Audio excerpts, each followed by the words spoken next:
Wel, ek weet ons praat oor vergifnis en vir party mense is dit nogal baie moeilik om dit te doen. Ek kry baie keer in berading wat iemand kom en hulle sit met diep seer, jare terug, miskien verkrachting, verwerping, al daai tipe goed sit hulle. En dan as ek sê vergewe, dan kyk hulle my so half met 'n woede in hulle en sê, hoe kan jy van my verwag om net vergewe en aangaan en maak asof niks gebeur het nie?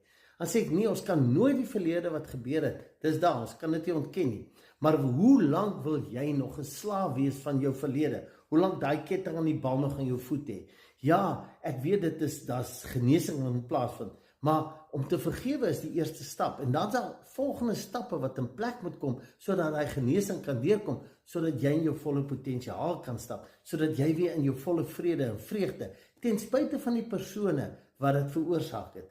Maar dis 'n keuse wat jy sal moet maak. Wat wil jy hê? Wat is die droom wat jy wil